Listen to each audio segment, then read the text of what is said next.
Has someone ever tried to make you feel guilty for choosing yourself? When I begged my parents for help paying my medical bills, they leaned across the kitchen table, lowered their voices like they were handing me a truth I should have already known, and said, "We just can't afford it." I sat there with a stack of insurance papers, the kind that look like they're written in a foreign language, full of codes and totals that somehow always grow larger instead of smaller, and I remember feeling like the ground had just tilted beneath me. I had been raised to believe that family was supposed to step in when life knocked you flat, that parents, no matter what, were the ones who would move mountains to protect their kids. Instead, I got a lecture about responsibility, about how I had chosen a path that didn't come with money to fall back on, about how my brother had always been the planner, while I had been the one who took risks. The kicker was that the so-called risk they were talking about was me trying to build a life on my own terms, going to school,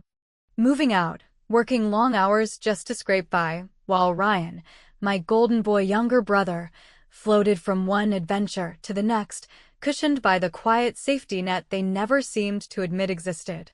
I remember staring at my mom's hands folded neatly in front of her, her nails painted a fresh coat of pale pink, and thinking how those same hands once bandaged my scraped knees and pulled me out of swimming pools when I swallowed water. Now they sat motionless while I tried to explain what the doctors had told me, that without surgery, without immediate treatment, I wasn't going to get better. I wasn't being dramatic, the surgeon had made it clear. This wasn't an optional procedure. And yet my father leaned back in his chair, adjusted his glasses, and said in that calm, managerial tone of his, "We wish we could, honey, but the truth is, we're barely keeping up with our own expenses. You'll figure it out. You always do." As if being the child who always figures it out wasn't a kind of punishment in itself. The weeks that followed were a blur of selling anything of value, my laptop, some jewelry I had inherited from my grandmother, even my car that I had been so proud to buy with my own money. I worked extra shifts at the office even though I could barely stand some nights, because the pain kept grinding me down until I felt like I was living in a body that had betrayed me. I picked up side work too, tasks so humiliating I still don't talk about them, because nothing lowers your pride like begging strangers online to hire you for jobs that pay next to nothing. And while I was drowning in this cycle of fear and exhaustion, my parents' phone call shifted tone. They stopped asking about my health and started gently reminding me not to resent them for their decision. They framed it as though they had no choice, as though the universe had conspired to make them helpless, when in truth, they had simply chosen to place their support elsewhere. Ryan would call occasionally, his voice full of cheer, always eager to talk about his latest plans, ski trips with friends, ideas about starting a business, vague stories about opportunities he might pursue if he felt like it. I wanted to believe he didn't know what was going on with me, but deep down I suspected he knew more than he let on. He was careful, almost too careful, to avoid asking me any direct questions about my health or finances, like a man tiptoeing around a broken floorboard. The few times I tried to tell him how hard it had become, he would say things like, "You're strong, Em. You'll push through. You always do." That line again. You always do. As if resilience was some bottomless resource, as if being forced to scrape yourself together over and over wasn't eventually going to leave permanent cracks. I kept my head down, convinced myself that maybe one day they'd understand, maybe they'd regret it. I wanted so badly to believe that parents couldn't simply abandon their daughter in her most vulnerable moment. And then, at a family gathering a few months after my surgery, one I had paid for entirely on my own, dragging myself through debt and exhaustion, my aunt leaned in while balancing her plate of food and whispered something that froze me. She said, "I heard your parents are helping Ryan with something big soon. Isn't that exciting?" She smiled, expecting me to know. I smiled back, but my fork stopped halfway to my mouth. Something big. I don't remember much else from that dinner because my mind was spinning, replaying every conversation with my parents in the months before, every plea I had made, every excuse they had given me about barely getting by. I excused myself early, drove home in silence, and sat in my apartment staring at the bills still piled on my counter. My aunt's words echoed louder than anything else. Something big. The kind of big that required support, money, maybe even sacrifices. The kind of big they had told me they could never afford. I didn't confront them that night. I didn't call my brother either. Instead, I poured myself a drink, sat in the dark, and thought about the cracks in the story I'd been told. Cracks that were starting to show the outline of something far uglier than I wanted to admit. Something big was coming, and I had a feeling it wasn't going to be for me. I woke the next morning with my aunt's words still grinding along the inside of my skull like a loose wheel on a highway, and I did what adult daughters who are taught to be polite are not supposed to do, which is show up unannounced at my parents' house before coffee. Because if I called first, they would prepare their lines and adjust their faces, and I needed to see the truth before they powdered it, so I walked into that familiar kitchen that still smelled like lemon cleaner and cinnamon. Sat down across from my mother while she fussed with a ceramic sugar bowl she never used, and asked a question that sounded civil in tone but felt like a lit match pressed to paper, namely whether there was some big financial commitment going to Ryan. Some surprise I hadn't been told about, some reason that the pocket that was empty for my surgery suddenly had spare generosity rattling around inside it. My father folded the newspaper with that neat, managerial precision that had always been his favorite way of avoiding eye contact, and he said they were advising Ryan on an investment that made more sense at this stage. Then added the sort of caveat that sounds like compassion but lands like a reprimand, that they loved us both equally, and that help looks different depending on the child. Which is a tidy philosophy for people who have never had to choose between antibiotics and rent. And while he was speaking, my mother nodded with that tight little smile that means she's begging me with her eyes not to make a scene, so I didn't yell the way a part of me wanted to. I didn't list the nights I slept sitting up because lying down made the pain feel like a hand closing around my ribs. I didn't wave my itemized statements like flags of surrender. I just asked if they had ever considered that telling a daughter at her worst moment that the family vault was empty, then filling her brother's pockets the moment a realtor smiled at him, might fracture something that no amount of holiday photos could glue back together. There was a long silence in which the refrigerator hummed bravely, and my mother finally said that I had always been resilient, that I prided myself on it, that I wore my independence like a badge, and that they had thought I would prefer to handle my own crisis without strings, and the white of the sugar bowl looked blinding against the wood, and I realized this was the rewrite they had chosen. The story in which leaving me alone with a bill that could have ended me became an act of respect.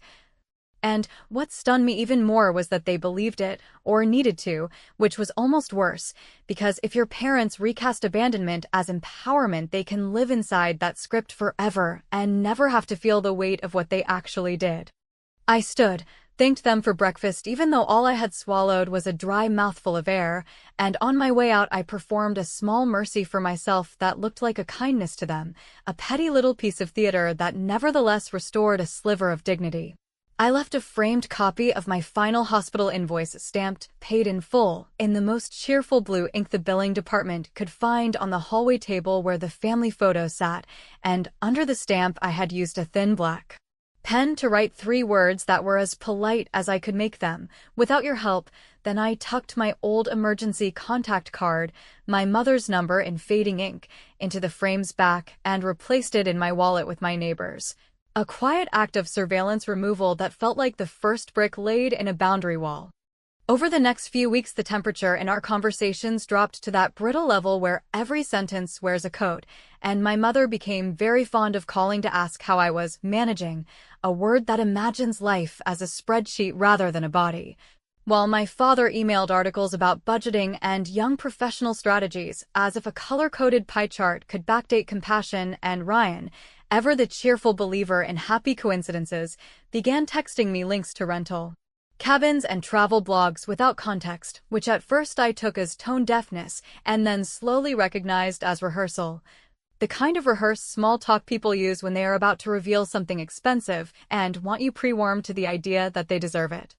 I decided that if they were going to occupy the part of the stage where everything looks normal, then I would take the lighting rig. So I drew up a donor thank you email, the sort that nonprofits send after a campaign, addressed to the extended family who had mailed me $20 checks and thinking of you cards and gift cards for the pharmacy, and I wrote about gratitude without bitterness, listed amounts without naming names, and at the end I added a sincere, almost breezy note that I had managed the last chunk myself through extra work and selling my car, and I hit send knowing it would land in my parents' inbox along with everybody else's, which was as close to revenge as I was willing to go that day. Not a public shaming, not a fight. Just a ledger presented with soft light and accurate numbers that could not help but cast a peculiar shadow on their narrative of scarcity. For a while nothing happened, or rather nothing visible, because families do their best work in the dark, and then on a gray Sunday afternoon when the rain made the street look like a strip of black glass, my phone chirped with a notification that I ignored until the second one came, and I glanced down and saw Ryan's name with a row of triumphant exclamation points, and when I opened the message it wasn't a text at all but a shared social post, a glossy, wide-angle photo of a bright lake folded up against a tree line like a postcard from a better life, with a dock stretching into the water and a small boat bobbing as if it had been waiting for us all along, and in the foreground my brother and my parents stood shoulder to shoulder in matching windbreakers. All thumbs and grins, and the caption read, "Dreams do come true when family believes in you," followed by a line about our new lake place that made my teeth ache. I stared at it long enough for the screen to dim and then brighten again, and I felt something unclench and then harden, an ugly alchemy that I recognized as the moment a person decides the bridge really is gone and not just under repair. And before I could overthink it, I took a breath and wrote one single, graceful comment under the photo that looked like congratulations to anyone scrolling by and like a flare to the people who knew, beautiful place. Glad the family finally found room in the budget for big dreams. I'll always remember the month I found room in mine for a surgery, and I hit post, then set my phone face down on the table, because sometimes the sweetest revenge is one elegant sentence that tells the truth. And sometimes the cliff edge appears only when you step off it, which is exactly what I did as the likes began to trickle in and the private messages started to stack like storm clouds I had every intention of letting pass without opening. I told myself I would not drive out there like a jealous ex stalking a new life, yet there I was on a sun-bleached Saturday inching along a winding county road toward a stretch of lake that had once been a childhood myth and was now, apparently, a family-backed asset. And as the trees opened like curtains I saw the place from my brother's photo in real color, the clean line of a dock, a water surface the shade of a bottled gemstone, a modest A-frame with a smug little deck and a grill already seasoning the air with the first bragging rights of spring, and for a long moment I sat in the car with the engine idling and listened to the metronome of the blinker I had forgotten to turn off, trying to decide whether walking onto that deck would be an act of petty curiosity or self-respect, because sometimes the only way to measure the distance you've put between yourself and something is to stand at the edge of it and see if you still lean forward. Ryan spotted me first and shouted my name with that big little brother enthusiasm that makes strangers think he is all heart and makes me remember every time he came home late and Mom reheated dinner like it was a medal ceremony. And he jogged down the steps waving a bottle of lemonade like an olive branch while our parents appeared in the doorway with expressions that were almost comical in their mixture of pride, relief, and low-grade dread, and I thought, fine, let's make a scene of normalcy. Because that is everyone's favorite show. So I walked up the path, hugged them all in the polite, bony way you hug people who used to be your automatic refuge, and let Ryan tour me through rooms that still smelled like fresh paint and possibility. Past a set of glossy paddles mounted over the fireplace, into a kitchen where the backsplash had been chosen to match the lake on a cloudy day, and finally onto the deck where, because the universe has a flair for timing, a neighbor with a kind face and a decisive haircut introduced herself as Mrs. Delgado and began telling us, in the breezy voice of people who have never been punished for candor, that our place had closed fast because gift funds make paperwork simpler. At which point my mother blushed in a color I had only ever seen once before, when I found a dented envelope labeled for Ryan's summer program, while hunting for wrapping paper as a teenager and learned, in a single stinging breath, that fairness in our house was a scale adjusted in secret. Mrs. Delgado kept talking, unaware she was tap dancing on a live wire, mentioning how the HOA was thrilled to have another family with energy, how the annual community picnic was coming up, how they were looking for a sponsor for a new charity angle because medical debt is a beast and we want to do something that feels like more than potato salad, and I caught the flicker of panic in my parents' eyes as if a film projector had thrown a frame on the wall. So I smiled and asked for the HOA chair's email, which she gave me with an enthusiasm entirely unsuited to what I was already building in my head, and I made a few more laps of polite comments, lovely view, smart layout, great light in the loft, until I could excuse myself with the promise to bring a housewarming gift next time, a phrase that tasted both sweet and metallic because leaving without a fight felt like the only form of control that didn't swallow me whole.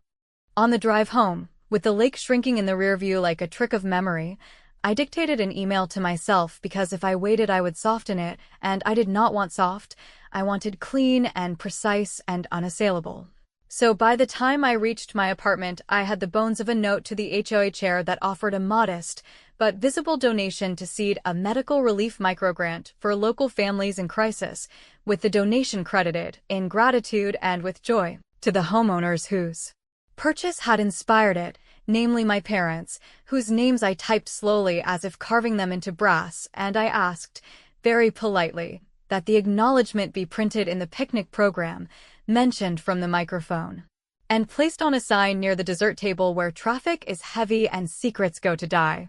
The reply arrived within an hour, full of thank yous and exclamation marks and logistical questions that made me imagine cheerful volunteers in breathable khaki, and attached to it was a PDF of the mock-up banner. Thanks to Margaret and Tom for sponsoring the Medical Relief Microgrant, rendered in a friendly lake blue font that looked suspiciously like the one on my hospital's payment portal, and although I laughed, it was not the sound of fun but the small, startled bark of a person who has just watched a glass fall in slow motion and not bother to catch it. I did not text the mock-up to anyone because sometimes the only way to make a point is to let it arrive wrapped in public gratitude, so instead I wrote a second email asking that a brief blurb be included in the program about how the fund was inspired by a daughter in our community who shouldered a life-saving medical expense alone, a line that would, to a stranger, read like simple pathos and, to the 3 people who had eaten at my childhood table, land like a bell rung in a small room, and when the chair replied that this was beautiful and important and exactly right, I closed my laptop and let the room go quiet, then pulled out the cedar box I had bought at a thrift store months ago for reasons I had not been ready to admit. Placed inside it a copy of my paid-in-full invoice and my retired emergency contact card, tucked a handwritten note on heavy paper that said for the pantry, where the staples live, and wrapped the box in brown craft paper with clean corners because presentation matters when you are delivering a message you never planned to speak aloud. 2 days later, a calendar invite chimed across my screen from my mother titled Lake House Blessing and First Big Family Day, with my status preset to optional, a choice that was almost poetic in its accuracy. And as I hovered over the accept button, my phone lit up again with a new email forwarded from the HOA chair, this one addressed to my parents and CCing me, confirming with delight the sponsorship in their names and inviting them to say a few words about why this cause mattered to them, which was the moment I realized that the universe, unlike family, occasionally understands symmetry. I clicked accept on the invite, added a +1 in the form of the cedar box, and typed a tidy RSVP note that ended, happy to help with setup if needed, because while they practiced their speech about compassion, I planned to shelve their new pantry gift between the flour and the sugar where my mother would find it alone, and that, frankly, would be the gentlest version of justice I knew how to deliver. The weeks that followed the lake house revelation were filled with a quiet tension that settled over my life like the calm before a storm, and I quickly realized that revenge did not have to be loud to be devastating, that it could live in the spaces between phone calls, in the calculated pauses at family gatherings, in the carefully crafted emails and subtle gestures that reminded people who had once dismissed you that memory is a sharper weapon than anger. I spent mornings in my apartment, planning how to let the truth shine through without speaking it directly, how to make the kindnesses I had engineered feel like ordinary civic duty to outsiders while letting the insiders feel the weight of omission. And I took comfort in the meticulousness of the process, the precision with which each step could land exactly where I wanted, like a coin tossed into a wishing well that would inevitably ripple through the lives of everyone who had assumed I would quietly accept what had been done. 2. Me. Thanksgiving arrived, gray and damp, with the smell of roasting turkey wafting through the house I had once called home, and that now felt like the setting of a stage play I had never auditioned for. And I went through the motions of greeting relatives with smiles that were genuine in appearance, but deliberate in timing, letting them settle into chairs before I casually began recounting, in front of aunts, uncles, and cousins whose faces reflected surprise and curiosity, the months of my own struggle with the surgery, the hospital bills, the nights spent working 2 jobs, the personal items sold to cover costs that should have been shared, and I told it as a story, a compelling, complete narrative, with humor about the ridiculous things I had done just to scrape by and a dry, ironic twist at the end that made the audience laugh, and then catch their breath, leaving my parents blinking, caught in a moment that required no words of confession because the narrative itself had illuminated everything they had tried to hide.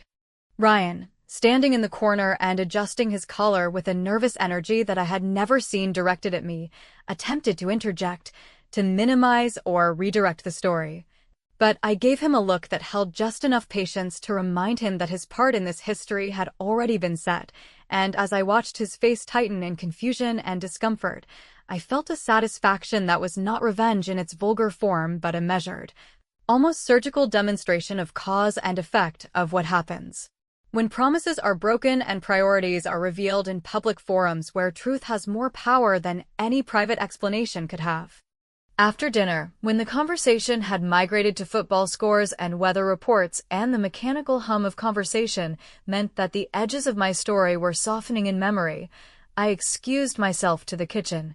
where I had prearranged a small display, a basket of documents, hospital letters, and receipts, neatly arranged with a card addressed ambiguously to anyone who wants to know, which would later be discovered by my mother when she went to refill the pantry.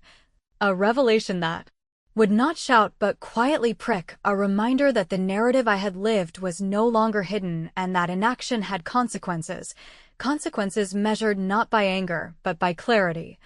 and that those who had believed themselves invisible to the impact of their choices were about to find out how visible the ripples could be.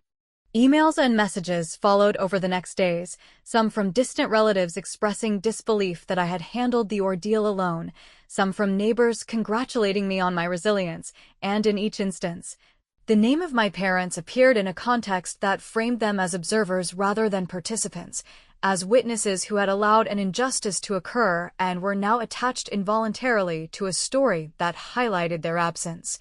I watched them read the notes and messages, their pride in Ryan standing side by side with an uncomfortable knowledge that I had engineered circumstances in which they were seen, publicly and indelibly, as having neglected one child while facilitating the comfort of another, and there was no confrontation.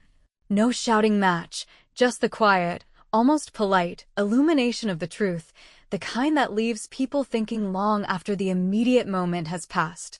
Late at night, when the house had settled and only the clock ticked in the hallway, I sat in my apartment reviewing the documentation of my small campaign, from the HA emails to the program mock-ups to the perfectly framed, paid in full invoice I had returned to the pantry, and I realized that revenge was most effective when it allowed people to recognize their errors without needing to admit them aloud, when it created a space where conscience could do its work and the lesson was absorbed quietly, and I smiled. Not in triumph, but in recognition that I had moved through the storm of anger and frustration with strategy and patience, and that each calculated act, each subtle display of accomplishment and independence, had restored to me a power I had feared lost, a power that did not depend on their apology or acknowledgement, but existed entirely within my own ability to shape the narrative and control my own life. As the week closed, I received an unexpected email from my parents, the subject line polite, almost conciliatory, asking simply, "Why are you keeping your distance?" And I read it, considered it, and let the cursor hover over the reply box. knowing that my answer would be measured, precise, and true, not angry, not pleading, but an acknowledgement that sometimes distance is not absence, but the careful maintenance of boundaries, that sometimes the most effective lesson is lived rather than spoken.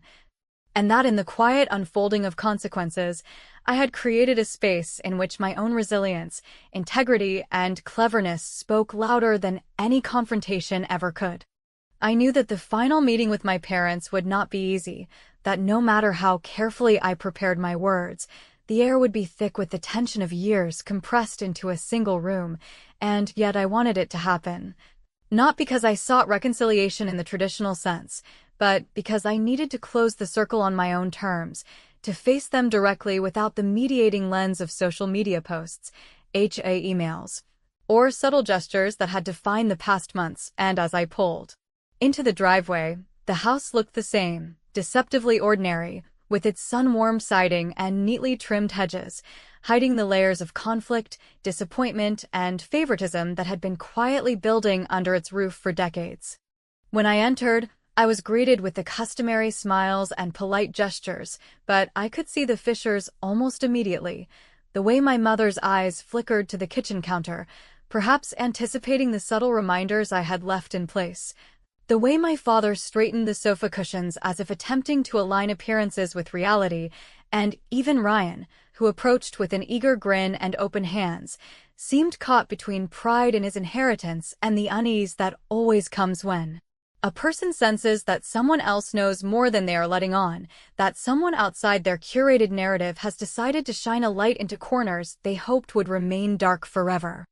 I did not begin with anger, because I had learned over the months that emotion without control is a poor vehicle for justice. Instead, I spoke with clarity, recounting the series of events that had led to my current distance,